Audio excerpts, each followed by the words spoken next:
مشاهدينا الافاضل، اهلا ومرحبا بكم. نشرة اخبار الفضاء الاريتريه لهذه الفتره يصحبكم فيها محمود عبد الله بكفاح، والتي نستهلها باهم وابرز العناوين. اريتريا ترد على التقرير المشترك لمفوضيه حقوق الانسان الاثيوبيه والامم المتحده. اصابه 21 مواطنا بفيروس كورونا اليوم.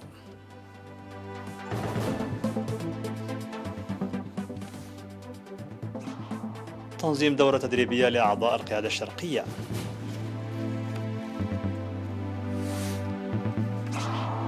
قتلى وجرحى في هجوم استهدف مستشفى كابول العسكري. مدغشقر تواجه والمجاعة سببها ظاهرة الاحتباس الحراري. وزلزال بشدة 5.9 درجة يضرب شيلي. مرحبا بكم من العناوين إلى التفاصيل. ردت إريتريا على التقرير المشترك لتحقيق مفوضية حقوق الإنسان الأثيوبية ومكتب المفوض السامي لحقوق الإنسان التابع للأمم المتحدة والصادر اليوم 3 نوفمبر. وأوضحت وزارة الشؤون الخارجية في التصريح الصحفي الذي أصدرته أن ما يسمى بالتحقيق المشترك في الانتهاكات المزعومة لحقوق الإنسان من قبل جميع أطراف النزاع في منطقة تيغراي بأثيوبيا يثير مجموعة من الوقائع والقضايا القانونية والمنهجية ومعايير الممارسات الدولية. وذكرت وزارة الشؤون الخارجية في التصريح الصحفي بأن الركائز الأساسية تتطلب تدقيقا صارما في الاختصاص القانوني للكيانات التي أجرت التحقيق ومعايير الحياد والنزاهة والموضوعية والمهنية لهيئات التحقيق ومصداقية الشهود وآليات التحقق من الصحة ومتانة وصحة الاستنتاجات.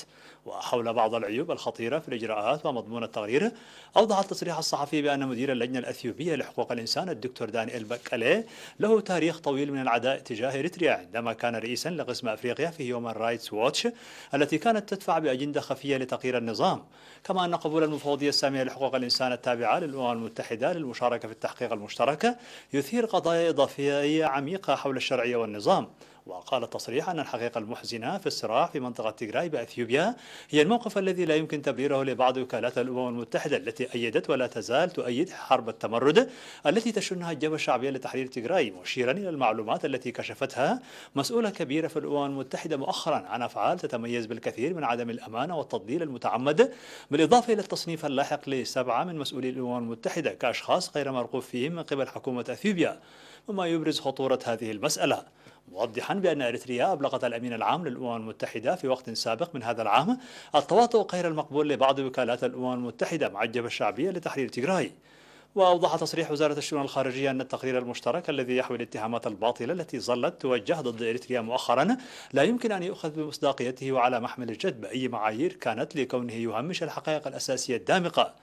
وأكد التصريح الصحفي لوزارة الخارجية بأن إريتريا تلتزم تماما بكل مبادئ وأحكام حقوق الإنسان الدولية والقوانين الإنسانية وقوانين اللاجئين التي وقعت عليها، وتقوم بشكل روتيني بإجراء تحقيقات صارمة لضمان المساءلة في حالة حدوث انتهاك موثوق به من قبل أي فرد من أفراد قوات دفاعها.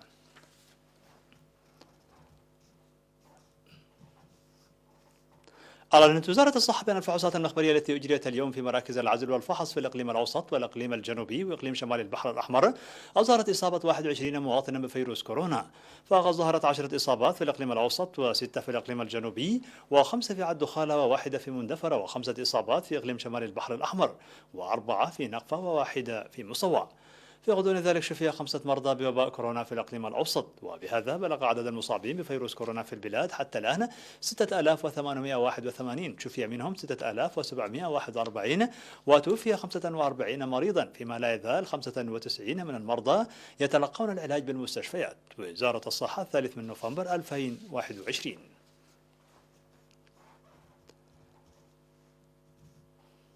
عقدت في مديريتي بارندو وقرداس سيمينارات نظمها الاتحاد الوطني للشباب والطلبة وقسم الثقافة والرياضة في إقليم القاش بركة حول الموروثات الثقافية وسبل الحفاظ عليها. وأوضح الباحث في الآثار الدكتور تسقاي مدين في السيمينار الذي عقد بمدينة قردات بحضور السكان والعمال والشباب والطلاب وجود الكثير من الآثار التي تعكس تراث وعادات وتاريخ وهوية المجتمع الإريتري، فضلا عن التراث غير المادي في أوساط المجتمعات، مما يتوجب على المواطنين المساهمة في استكشاف وتوثيق ذلك التراث. وأشار مسؤول التوثيق في قسم الثقافة والرياضة في الإقليم المقدم داويتر آيا في السمينار الذي عقد بمدينة بارونتو إلى الآثار التي عثر عليها وسبل المحافظة عليها، مشددا على ضرورة القيام بأنشطة الاستكشاف والتنقيب عن التراث والآثار وحفظها بطريقة علمية. وذكر بأن الآثار حساسة جدا ومعرضة للتلف والدمار، وعلى المجتمع تعزيز دوره في حمايتها والحفاظ عليها. وأوضح المدير العام لقسم الثقافة والرياضة في إقليم القاشبرك السيد إدريس صالح بأن المساهمة الواعية للشباب في حماية الآثار والحفاظ على التراث ضرورية للغاية، حيث يجري العمل بجدية على مستوى الإقليم لتحقيق ذلك. نظمت القيادة الشرقية دورة تدريبية استمرت من شهر إلى 3 أشهر ل73 من أعضائها، بينهم 43 من الإناث. وأوضح مسؤول التعليم في القيادة الشرقية الملازم يوهانس سيمؤون في مراسم التخرج بمدينة عصب بأن التدريب الذي شارك فيه الأعضاء من كل الوحدات تضمن إدارة المال والممتلكات وتقنية المعلومات. من جانبه أوضح قائد هيئة القيادة الشرقية المقدم كبرام أبرهة بأن التدريب جزء من التأهيل الذي تقوم به وزارة الدفاع لرفع قدرات أعضائها علميا ومهنيا، داعيا الخريجين لتطبيق ما درسوه على أرض الواقع.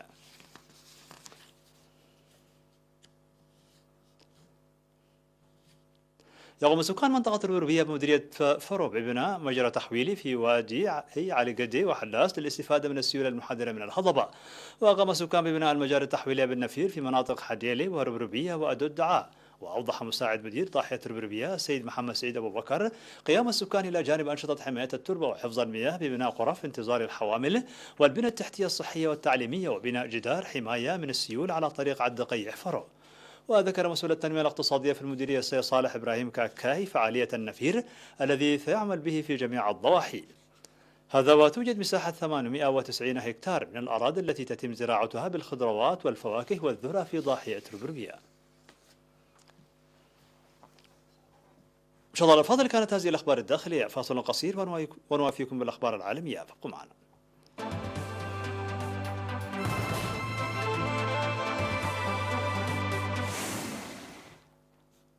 مرحبا بكم على الصعيد العالمي. أفاد مسؤولون أفغان بأن القيادة العسكري في حركة طالبان حمد الله مخلص كان من بين المقاتلين الذين قتلوا في هجوم لتنظيم الدولة الإسلامية على مستشفى بالعاصمة الأفغانية كابول. ومخلص العضو في شبكة حقاني والقوات الخاصة في حركة طالبان بدري 313 هو من أكبر شخصيات طالبان التي تم قتلها منذ أن استولت الحركة على السلطة في أفغانستان في منتصف أغسطس. وكان تنظيم الدولة الإسلامية المتطرف قد شن هجوما انتحاريا استهدف مستشفى عسكري في كابول وأوقع 25 قتيلا وعشرات الجرحى بحسب ما ذكرته وكالة رويترز. وفي بيان أعلن التنظيم المتطرف بأن 5 من مقاتلي الدولة الإسلامية نفذوا هجوما منسقا متزامنا على مستشفى سردار محمد داود خان العسكري في كابول.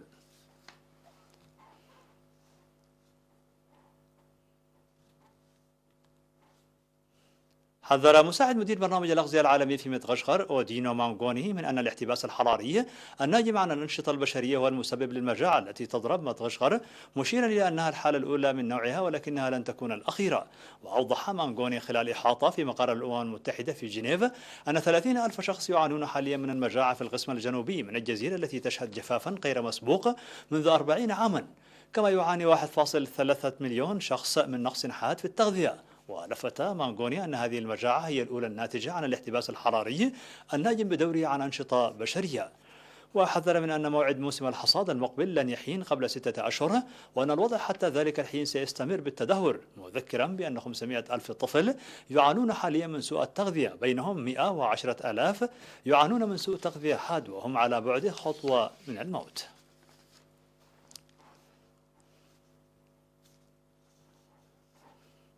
ضرب زلزال قوته 5.9 درجة في ساعة مبكرة من صباح الأربعاء مدينة فالباريسو في تشيلي. وقال مركز رصد الزلازل الأوروبي المتوسطي أن الزلزال وقع على عمق 112 كيلومترا. ولتشيلي تاريخ طويل من التعرض لزلازل مدمرة، ومن بينها زلزال وقع في العام 2010 وبلغت قوته 8.8 درجة على مقياس ريختر قبالة الساحل الجنوبي الأوسط، وأدى إلى موجة مد عملاقة دمرت بلدات ساحلية.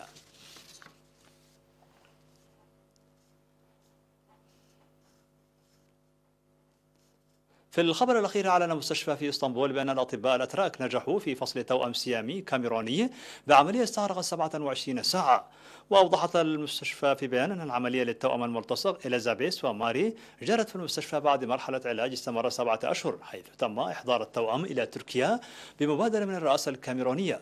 وفي تصريح صحفي قالت والدة التوأم كارولين: لقد تحقق حلمنا بفضل المجهود الاستثنائي للأطباء الأتراك ونجاحهم.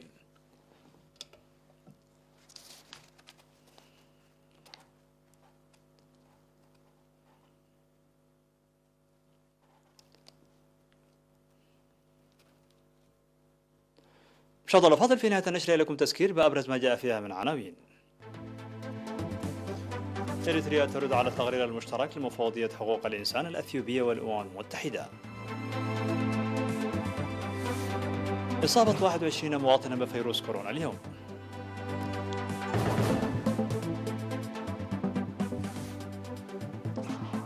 تنظيم دورة تدريبية لأعضاء القيادة الشرقية.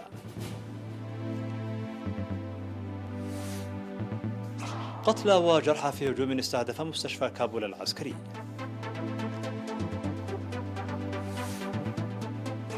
ومدغشقر تواجه أول مجاعة سببها ظاهرة الاحتباس الحراري. زلزال بشدة 5.9% يضرب تشيلي. مشاهدينا الأفاضل، بهذا نكون قد وصلنا بكم إلى نهاية النشرة. شكرا على حسن المتابعة، دمتم بألف خير.